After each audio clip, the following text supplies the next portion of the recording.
Salut à tous et bienvenue dans cette vidéo. Et aujourd'hui on va regarder ce PC là. Alors ça c'est un PC qu'on m'a donné, donc on m'a dit si tu veux récupérer des pièces, j'ai un vieux PC donc du coup je peux te le passer. Tu fais ce que tu veux avec. Et au début je savais même pas que c'était un PC au format AT. Enfin, qu'on appelle format AT, donc avec une carte mère à l'arrière. Voilà.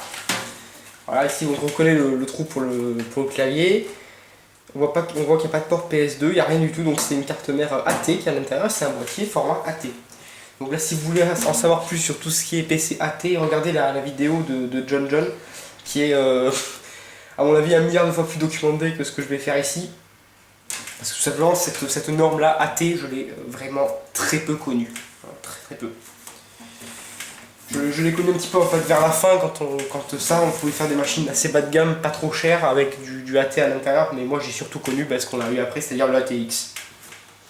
Voilà, donc au début, quand je ne savais même pas que c'était un PC AT, j'avais même pas remarqué là, le fameux bouton turbo qu'on retrouve sur beaucoup de boîtiers, voire même sur tous les boîtiers, je suis pas sûr.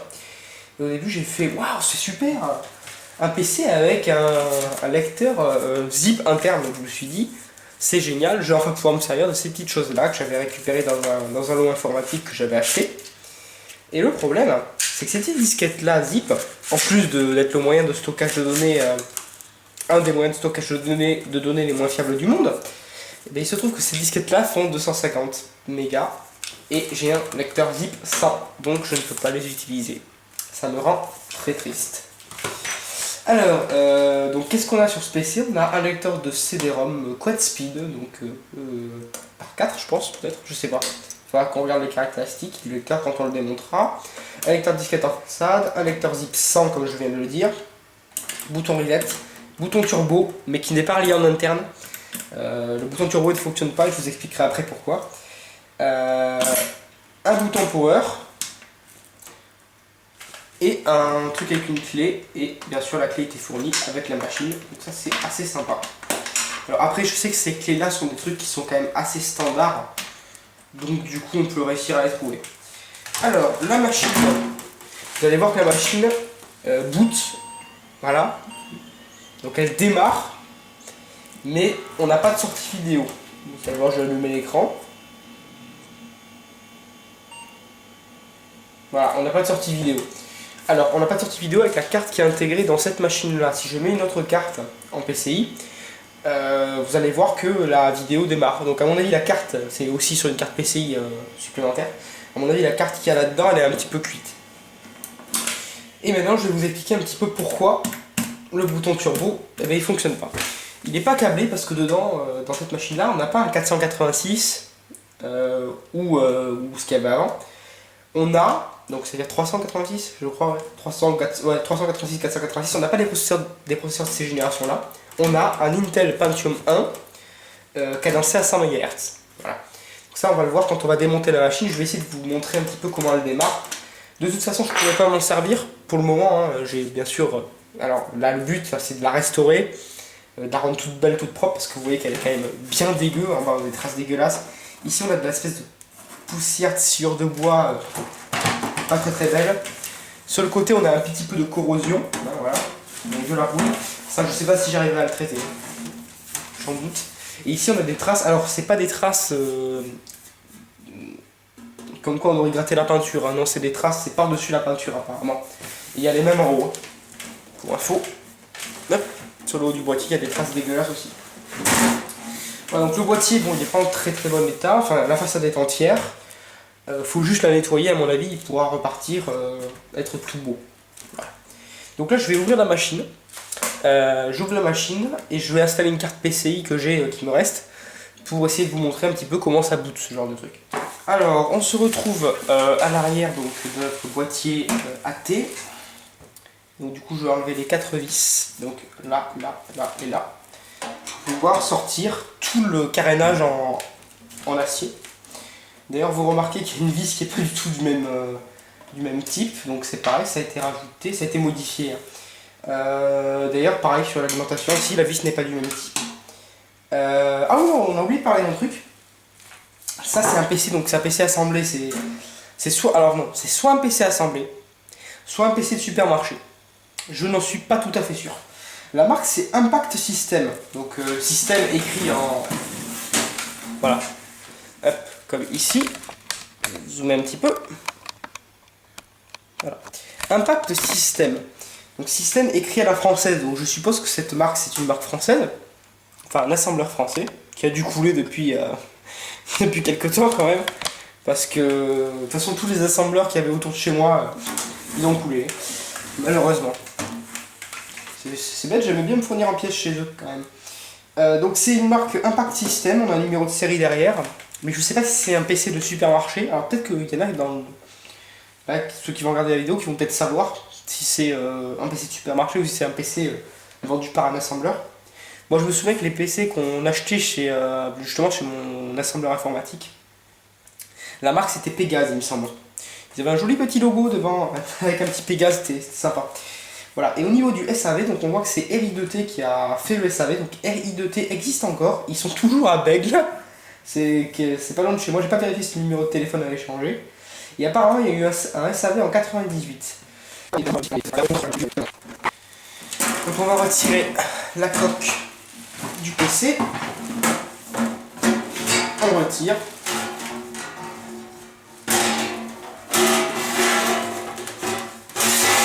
Une coque en U, voilà, qui est pas en mauvais état non plus, hein. Elle est quand même en plutôt bon état, c'est pas trop mal. Donc voilà, donc là on est à l'intérieur du châssis, donc on constate qu'il y a un paquet de câbles, donc à l'époque tout ce qui était câble management on s'en foutait beaucoup. De toute façon, alors certains d'ailleurs en parlant de chauffe, câble management et tout ça, bon, le câble management ça améliore très peu la dissipation thermique dans un ordinateur, hein. Le flux d'air il va passer. Sauf si vous avez une nappe comme ça en face d'un radiateur, mais il faut être débile pour faire ça. Mais bon, à l'époque aussi, au niveau de tout ce qui est flux d'air, vous voyez le processeur il est en bas là. Et il n'a pas de radiateur, enfin il a un radiateur mais il n'a pas de ventilo, il n'a rien du tout. À l'époque ces trucs là, certains processeurs n'avaient même pas de radiateur. C'est pour vous dire à quel point ça dissipait peu de chaleur, hein. C'était plutôt bien. Donc au niveau de la lime, on a une lime de chez Akeis Industrial Incorporated qui est ici, donc avec les deux taurons de câble. Donc on a un premier tauron de câble qui est une partie pour alimenter notre carte mère et puis nos périphériques avec les prises Molex qu'on a ici, ici et ici, une prise floppy qui doit être par là, et le deuxième tauron de câble il est ici, et en fait c'est le secteur qui arrive, et on a un interrupteur en façade qui va couper ou établir le courant pour le secteur en fait. En fait quand on appuie sur le bouton de façade, on allume le secteur ou on coupe le secteur, c'est tout. On branche le secteur ou on coupe le secteur. C'est aussi bête que ça. Donc pareil, donc l'alimentation, j'ai pas dit, 200 watts, donc bon, quand on me dit que les PC de maintenant ils consomment moins que les PC de l'époque, c'est pas forcément vrai, hein. Les machines haut de gamme de l'époque, elles consommaient dans les 250 watts, maintenant une machine haut de gamme, si vous avez une alim, vous avez au moins 500 watts sur une machine haut de gamme, avec une carte graphique, hein, enfin voilà. Donc, de toute façon, cette machine-là, j'ai bien l'intention de la restaurer entièrement, donc il va falloir la démonter. Je vais commencer par enlever la carte graphique, qui je sais est ici. Parce que je voudrais essayer de faire booter la machine avec une de mes cartes graphiques PCI. Donc là, c'est une GeForce 2 MX 440. C'est la seule carte graphique PCI que j'ai, d'ailleurs. Voilà, on enlève la carte graphique d'origine, qui est une Cirrus Logic. Voilà, made in Taiwan,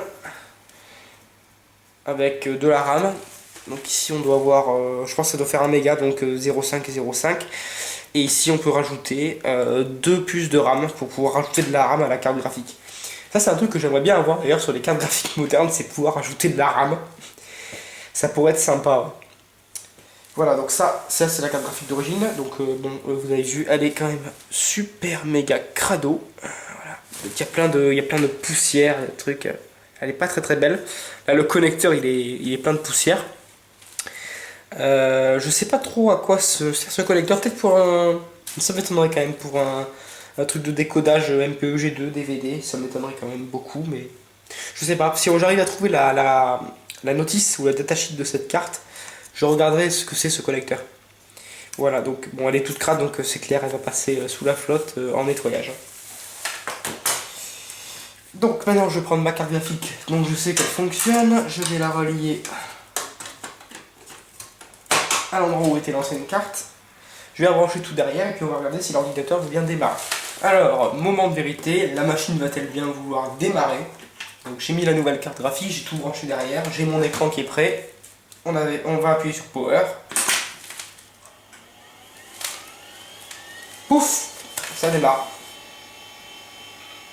Voilà, donc on a un BIOS AMI. 24 mégas de RAM. C'est bizarre ça. Oh, peut-être 24 mégas. Bon, il faudra regarder exactement combien il y a. Donc 24 mégas de RAM.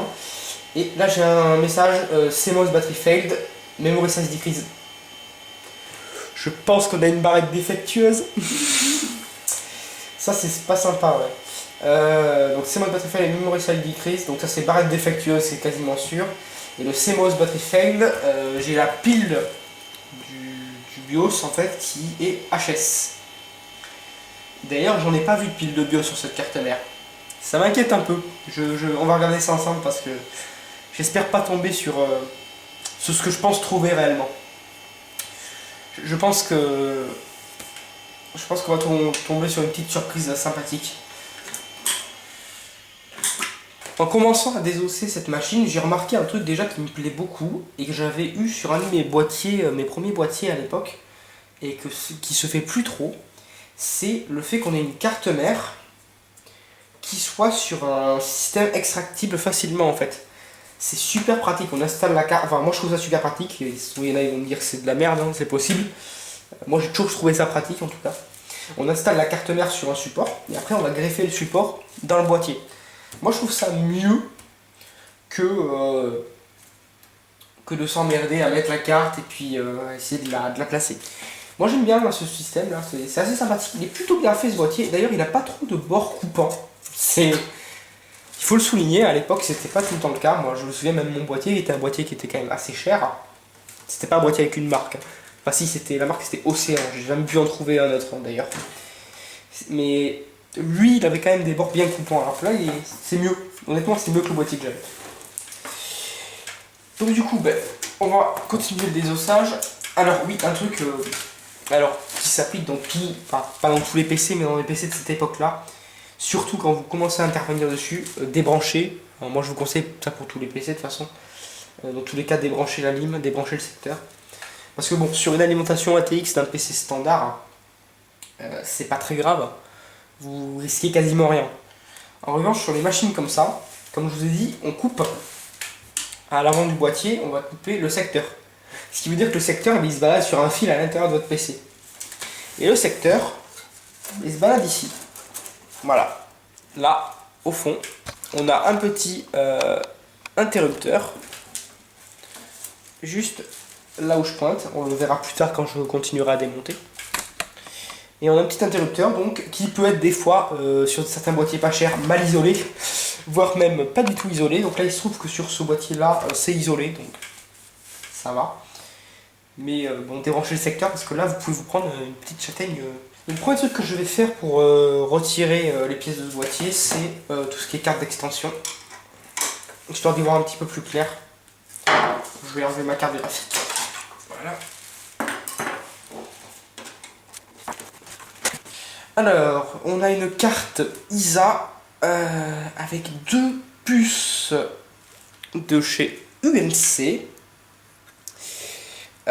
Et cette carte là, oh oui, ça c'est avant le plug and play. Vous voyez le nombre de cavaliers qui est ici, ça c'est pour gérer tous les paramètres de la carte. Oula, c'est moche. Donc là on a un résidu de ce que, vous voyez, donc ça c'est ce que devient. C'est assez dégueulasse.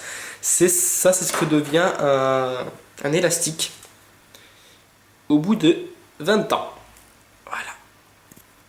Donc il est complètement foutu. Donc ça c'est une carte d'extension qui contient, alors je sais pas si c'est un port joystick, c'est possible. Il marque quoi en haut? CN3. Je sais pas. Soit un port, ça m'étonnerait que ce soit un port joystick, généralement c'est sur la carte son ça. Donc je sais pas trop à quoi il sert celui-là. Si ça se trouve avec la référence de la carte on va trouver sur internet. Mais ici en tout cas on a un contrôleur floppy, donc contrôleur disquette, un contrôleur de disque dur. Parce qu'à l'époque ces puces là n'étaient pas embarquées dans la carte mère, c'était une carte contrôleur qu'il fallait rajouter en supplément. Et ici on a deux ports de communication, donc deux ports com qui sont présents. Voilà, donc pareil la carte elle est un petit peu dégueulasse. Ah oh, c'est sympa ça, c'est indiqué derrière les contrôleurs qu'il y a. Et si, il y a un... Donc ça c'est bien un port manette, un port jeu. Donc qui se relie ici sur le CN3. Je le sais parce qu'en fait c'est indiqué derrière au niveau des... Ça explique comment mettre ces petits cavaliers là et puis ça explique aussi la fonction de chacun des connecteurs. Donc ça, pas petite carte contrôleur. Même si à mon avis, bon vous voyez qu'il n'y avait rien qui relie dessus, donc à mon avis cette carte elle doit pas être nécessaire. Je pense que la carte mère embarque directement un contrôleur disque dur et floppy. Donc continuons joyeusement. Et on a une équerre avec dessus, voilà, avec dessus un connecteur donc port parallèle et un connecteur port com, enfin un port série. Alors ces équerres là on les croise encore en option, par exemple sur ma carte mère Gigabyte. Vu que d'origine on n'a ni port parallèle ni port série, on peut acheter en option une carte comme ça avec exactement, c'est exactement la même en plus hein, et qui va se relier à la carte mère. Donc là c'est branché à la carte mère au fond, enfin vous ne le voyez pas mais si je tourne vous verrez peut-être un petit peu encore. Donc avec branché à la carte mère au fond. En fait le port com est câblé en interne dans la carte mère mais il n'y a pas de sortie, il n'y a pas de prise quoi. Donc du coup on met une rallonge avec la prise. C'est aussi bête que ça. Donc j'ai débranché ça sur la carte. Ouh, c'est sale. Voilà. Donc ici on a un port parallèle et un port série. Alors, on a un deuxième port, donc qui est un port série à mon avis. Alors il faut savoir par contre que ces cartes là, ces cartes d'extension, non pas les cartes d'extension mais c'est ces espèces de rallonges là dont je parle. Ces trucs là c'est obligatoire si on veut faire fonctionner l'ordinateur parce que vous... Enfin, si on veut faire fonctionner l'ordinateur. Sauf si vous voulez le faire marcher sous DOS. Hein. Parce que le problème, c'est que vous constatez ici à l'arrière que quand on n'a pas de carte d'extension, la seule possibilité qu'on a pour communiquer avec l'ordinateur, c'est le clavier. Enfin, si on n'a pas de carte d'extension, mis à part la carte graphique. Hein. Mais la seule possibilité pour communiquer avec l'ordinateur, c'est le clavier. Donc du coup, Windows au clavier, c'est pas génial. Donc là, j'ai retiré donc, tout ce qu'il y avait dans les baies d'extension. Le prochain truc que je m'attaque, c'est peut-être le disque dur.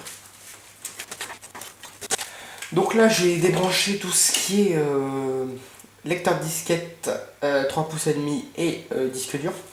Alors, ils sont retenus dans une cage avec 2 vis. Donc du coup, je pourrais enlever mes vis.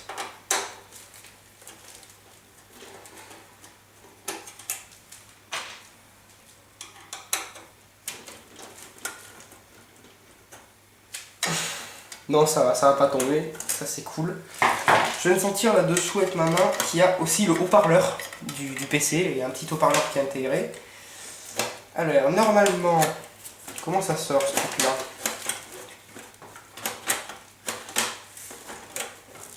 C'est fixé par l'autre côté. Non, même pas. Je ne sais pas du tout comment sort ce truc. Ça, c'est pas cool. Bon, mais tant pis, on va enlever le lecteur CD et le lecteur zip. Voilà, ça y est, j'ai retiré donc toutes les vis pour sortir le lecteur CD. Donc du coup, je l'ai poussé jusqu'à l'arrière et on peut faire sortir le lecteur CD qui est un lecteur CD dégueulasse, hein, avec plein de poussière. Ouh, il a jamais été ouvert, il y a encore le saut de garantie. C'est un lecteur CD de chez Mitsumi, donc fabriqué en septembre 95. Donc du coup à l'époque ces trucs là ils les produisaient quand même pas mal, donc ça m'étonnerait que cette machine soit de 98 ou de 97 comme j'ai dit. Elle daterait plutôt des années genre 95. Je pense que c'est le lecteur d'origine. J'en suis pas tout à fait sûr mais il y a de grandes chances. Voilà, donc pareil là faudra nettoyer la façade et le rendre tout beau. Donc pareil c'est un lecteur CD standard à IDE, donc il est configuré en slave. Voilà. Donc je suppose que le disque dur qui est en bas là ici doit être configuré en master.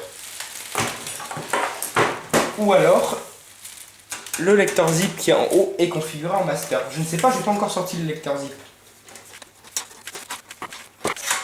Voilà. Hop, on sort notre lecteur zip. Donc pareil, il est sale. Donc c'est un lecteur zip Yomega qui a été fabriqué en Malaisie avec des composants des États-Unis, fabriqués aux États-Unis. Voilà.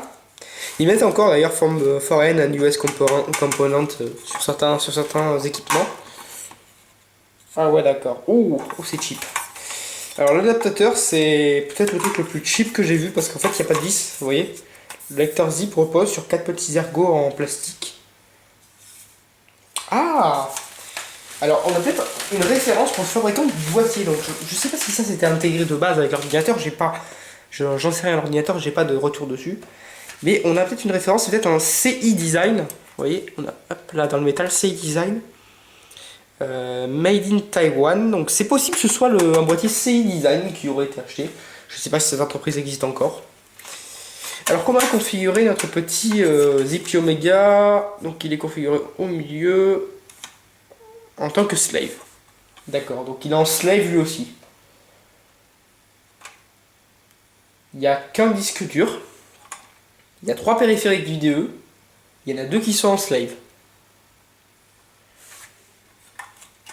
Il y a un truc qui me choque là, c'est pas possible ça normalement. Alors, je vérifie quand même, j'ai pas dit de conneries, il est au milieu. Ouais, c'est ça, non, il est bien en slave. Vous voyez, là le cavalier qui est ici, il est au milieu. Et ici, là sur le schéma, on nous indique bien quand c'est au milieu, c'est slave entre parenthèses factory settings. Ah, et on a une étiquette 1997. Apparemment. On a 97 à la fin, donc je suppose que c'est 1997.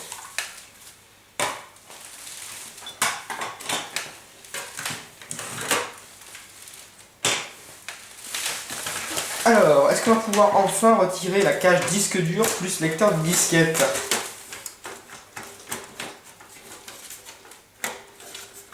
Ah d'accord. Oh merde, je vois comment c'est foutu. Et si vous voulez mon avis, oui c'est mal foutu. J'espère par contre que derrière... Vous voyez, donc là c'est typiquement quand vous commencez à mettre les doigts par là, pile là où il y a le bouton power, si vous êtes branché là derrière, vous allez prendre une petite châtaigne pas sympathique du tout. D'accord, donc la cage en fait disque dur se retire comme ça vers l'avant. Mais le problème c'est que le lecteur disquette se retire comme ça vers l'avant.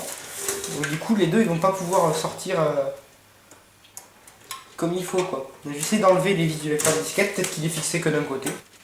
Alors effectivement, vu comment ça tombe, je pense qu'il est fixé que d'un côté. Ouais. Enfin c'est quand même assez bizarre leur système. Donc là on a... Oh il est sale celui-là. On a un lecteur disquette très très sale, fabriqué par Epson. Alors s'il marche celui-là, je vais le garder. Et je vais le remplacer par un autre qui marche. Parce que ça c'est un lecteur, je crois, c'est Epson SMD 1300, il me semble. Je suis pas sûr, mais je sais que certains Epson sont compatibles avec l'Atari ST. Et on sait jamais, je pourrais avoir besoin d'un disque dur pour mon Atari ST, donc du coup, un disque dur. Qu'est-ce que je dis? Un lecteur de disquette pour mon Atari ST, donc du coup je préfère en avoir un d'avance. Surtout si celui-là fonctionne. Alors, dessous on a l'emplacement là pour le haut-parleur qui se glisse comme ça. Clac. Dans les ergots et après il se fixe.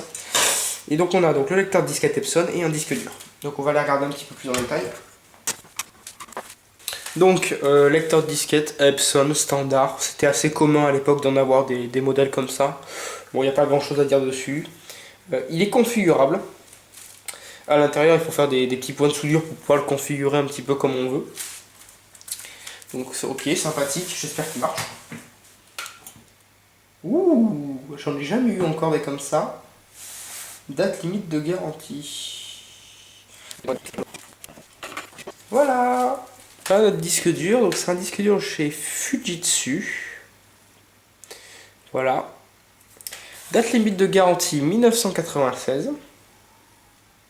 Yamatronic. Ça doit être la boutique qui l'a vendu. Je suppose, je regarderai si c'est une boutique locale de par chez moi. Donc fabriqué en 95 en Thaïlande. Fabriqué par Fujitsu, Thaïlande. Parce que des fois c'est fabriqué pour. C'est la différence, fabriqué par, fabriqué pour. Fabriqué par, c'est l'entreprise à sa propre usine. Fabriqué pour, l'entreprise sous-traite à une autre usine. Typiquement, l'iPad est fabriqué pour Apple par Foxconn. Voilà. Donc qu'est-ce qu'on a ici? Ah oui, ça c'est un truc. J'essaie de le mettre plus trop sur. Voilà, ça c'est tous les brevets déposés aux États-Unis. Voilà, ce petit tableau là, juste là. C'est tous les brevets déposés aux États-Unis qui ont servi pour fabriquer ce disque dur, quoi. On a un numéro, peut-être un numéro de série qui a été marqué à la main, qui est là.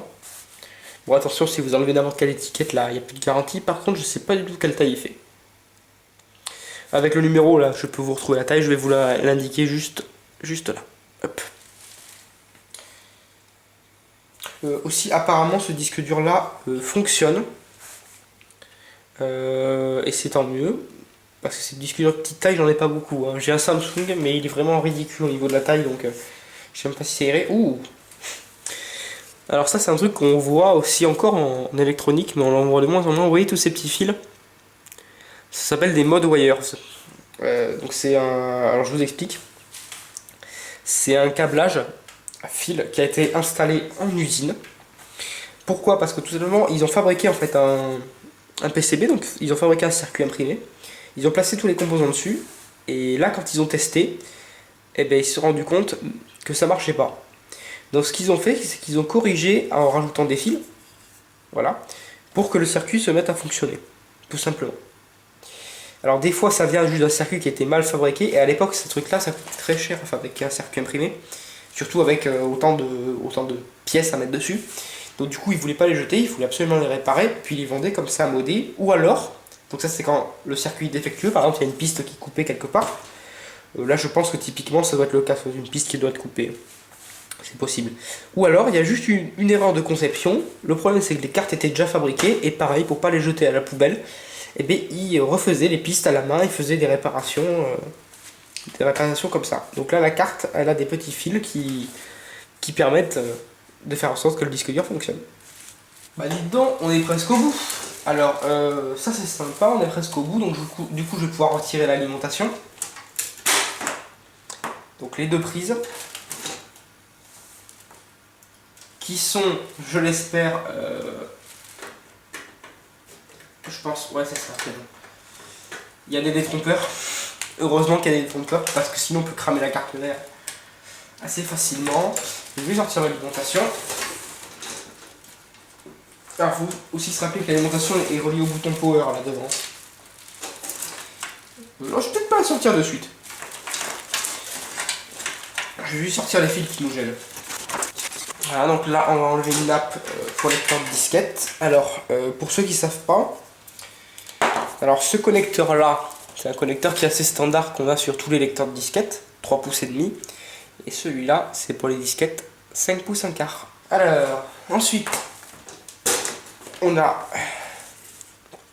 une nappe IDE, on a la deuxième. On a un câble audio qui a été enroulé au fond. Bon, très bien. Oui, parce qu'il n'y avait pas de carte son à mon avis sur ce PC. Hein. Non, c'est pas à mon avis, il n'y en avait pas du tout même quand je l'ai récupéré. Alors, on a accès à la carte mère. Donc je vais la retirer. Mais d'ailleurs, vous remarquez là que la carte mère, elle vibre un petit peu dans son logement quand même. Hein. C'est pas top qualité tout ça. Voilà. La carte mère pivote. Ouais, sur son châssis dédié, c'est pas mal. Ça facilite tout ce qui est maintenance, en tout cas, c'est sympa. Ok, bon, très bien. Donc on va débrancher en haut. Ouais, ça va, c'est marqué. Voilà, donc en haut, il y a plein de connecteurs. Voilà, et là, on a la carte mère à plat. On va se placer au-dessus. On se retrouve donc sur cette carte mère. Et le premier truc qu'on peut remarquer, c'est le nombre de fonctionnalités qui sont intégrées quand même dans cette carte. Parce que par exemple, on a tous les contrôleurs de disques, aussi bien disquette et disque dur lecteur CD qui sont intégrés. On a du cache pour le disque dur. Du cache pour le processeur, pardon. Ça fait 3 fois que je refais la prise et 3 fois que je dis du cache pour le disque dur quand même. Je dois pas être bien réveillé là. On a un paquet de puces Intel. Alors peut-être que cette carte là est fabriquée par Intel, je ne sais pas. Sur le côté ici on a un processeur, donc dans un socket. Voilà. Un processeur que je vais retirer. Avec la petite griffe. Voilà. Alors il est livré avec son petit radiateur, mais c'est un processeur de type Pentium 1. Donc comme je dis, un Pentium 1, voilà, qui est cadencé à 100 MHz. Quand je regarde, il est peut-être MMX. Alors le processeur, lui, est copyrighté 92-93. J'ai beaucoup de mal à déterminer quel âge a cette machine. Alors, la carte est fabriquée en Irlande. On a 4 slots de RAM. Alors c'est de la EDO, 72 pins. Et vous voyez qu'ils sont arrangés de manière à ce que ça prenne le moins de place possible. Alors je vais vous montrer. On a, vous voyez, 3 slots qui sont comme ça au ras de la carte en fait, qui sont inclinés.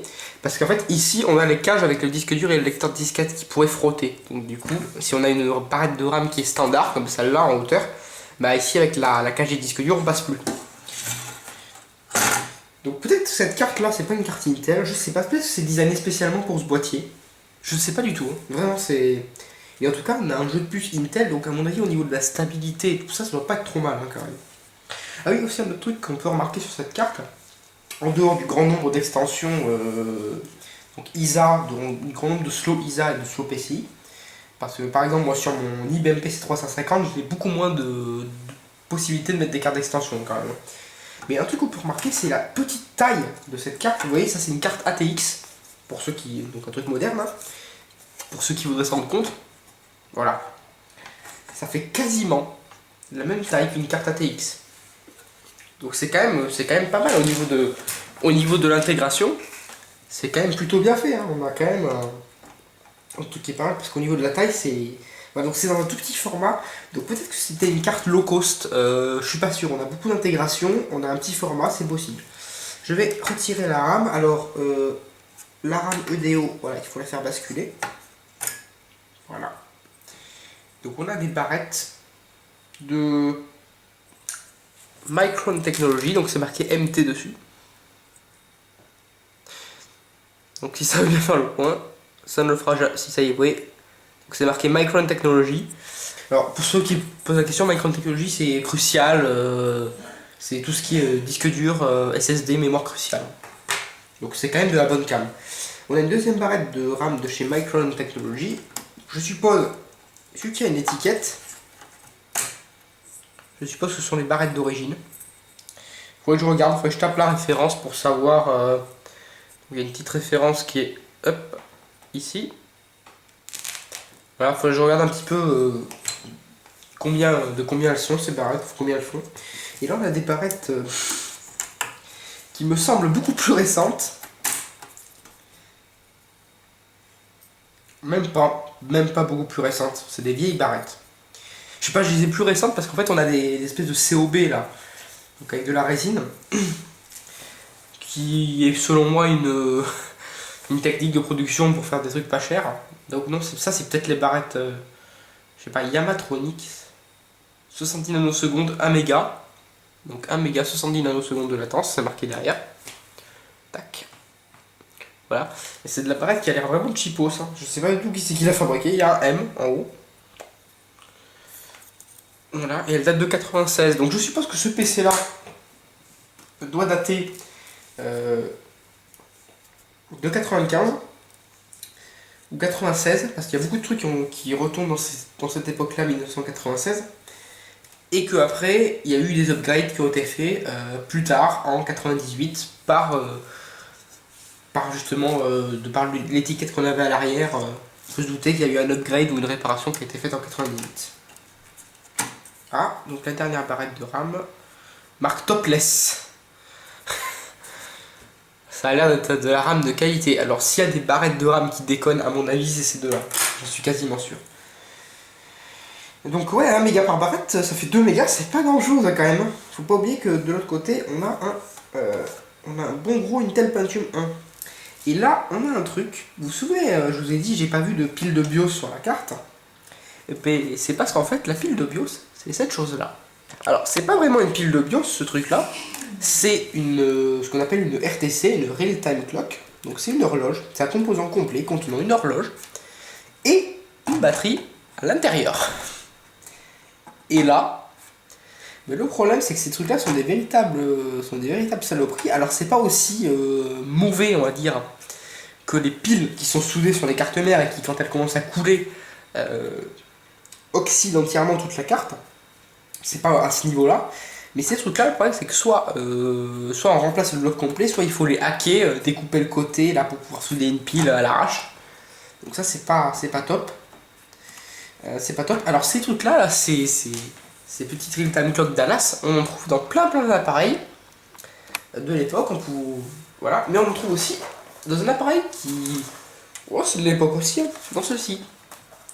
Dans la Philips CDI, alors je crois que dans ce modèle-là on en a une. Dans les autres, dans les grosses CDI, on en a une, ça c'est sûr. Oui, dans celle-là j'en ai une, je crois, je l'ai déjà vu. Hein. Donc voilà, on a exactement la même RTG. Et d'ailleurs sur celle-là, c'est pareil, ça marche plus. Et ça vient de là quand vous perdez vos sauvegardes sur une Philips CDI. Ou quand vous pouvez plus sauvegarder sur une Philips CDI, c'est juste que cette pile-là, dans cette puce-là, tout simplement, dans ce bloc-là, est morte, tout simplement. Donc du coup, ça garde plus les données. Alors maintenant, il faudra que j'extrais la carte mère. Alors je pense que je vais m'amuser. Extraire la carte mère complète du châssis en métal. Parce que je voudrais avoir la carte mère, comme ça je pourrais la nettoyer. Et bien, c'était plus facile que ce que je pensais, donc apparemment ça glisse vers le bas. Voilà, hop, on a la carte mère. Voilà. Donc la carte mère complète. Je sais toujours pas qui c'est qui l'a fabriqué. J'ai une référence en haut. Je sais que c'est fabriqué en Irlande, mais à part ça, j'en sais pas vraiment plus. Petit truc sympa que je viens de remarquer sur cette carte. Vous voyez, ici là en haut, on a un connecteur pour brancher un ventilateur et vous avez deux vitesses, soit fast, soit slow. Donc du coup, en fait, on peut brancher un ventilateur qui tourne lentement ou un ventilateur qui tourne rapidement.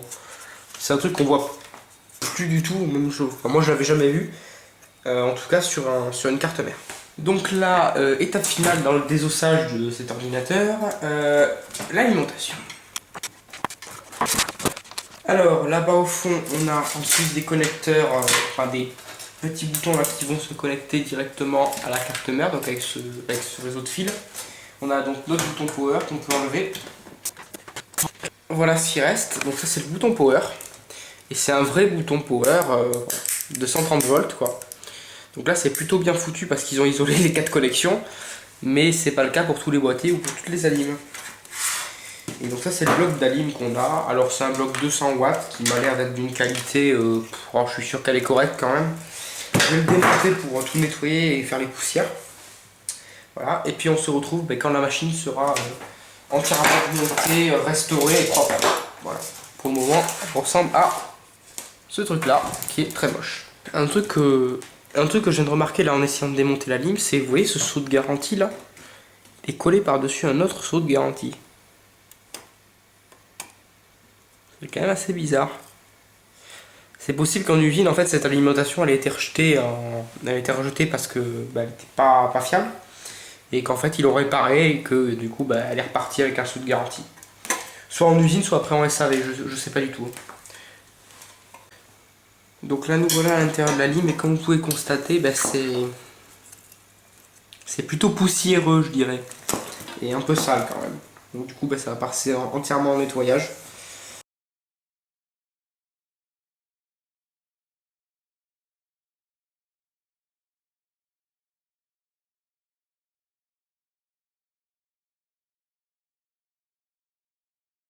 On se retrouve donc le lendemain, donc vous voyez j'ai nettoyé entièrement la façade du PC, donc là elle est très propre, elle est beaucoup plus propre que ce que j'avais avant. Il n'y a plus les espèces d'énormes traces dégueulasses qu'on avait de ce côté là. D'ailleurs là ces petits trucs là ce sont des petits évents pour laisser passer le son du haut-parleur en fait, je pense. Parce qu'il n'y a pas de possibilité de mettre de ventilateur derrière. Et de toute façon c'est trop petit pour être une bouche d'aération, donc ces petits trucs là c'est des petits évents pour faire passer le son à mon avis.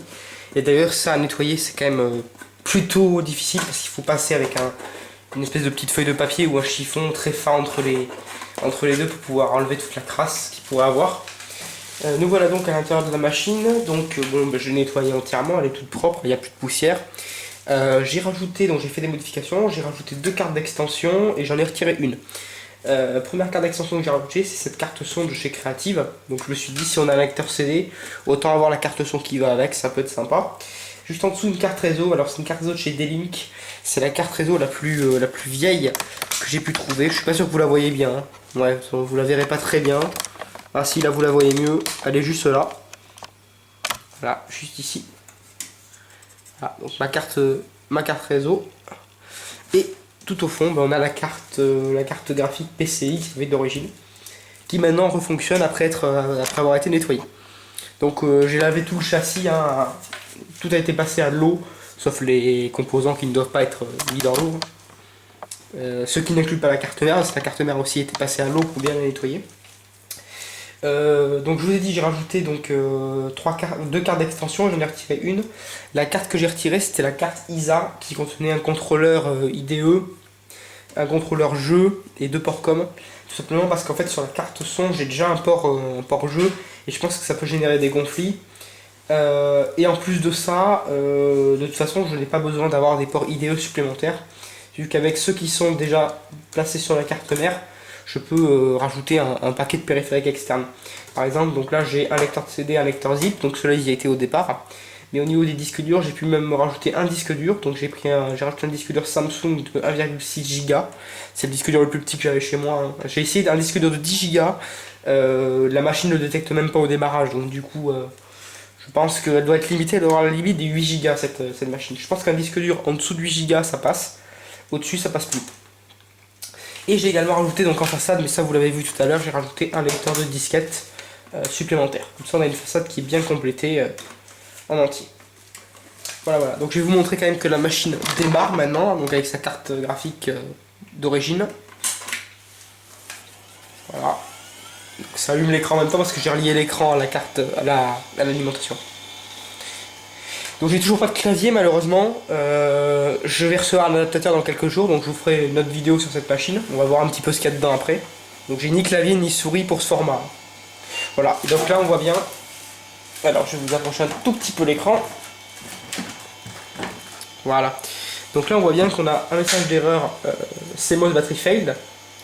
Un message d'erreur memory size decreased. Alors ça à mon avis ça vient aussi du fait que quand on arrête la machine, comme elle a plus de piles de BIOS, elle doit stocker une valeur qui doit être complètement erronée de la taille de la mémoire, parce que j'ai vérifié, on a bien donc nos 24 mégas, hein, les barrettes sont bonnes. Ça affiche tout le temps ça au démarrage, donc on n'a pas de barrette défectueuse, ça c'est cool. Et au niveau des disques durs, donc on a toujours le M1606TA, qui est un disque dur, donc celui qui était présent à l'origine, qui est un disque dur de 1 Go. Et juste derrière, on a donc le Samsung que j'ai rajouté qui fait 1,6 Go. Voilà.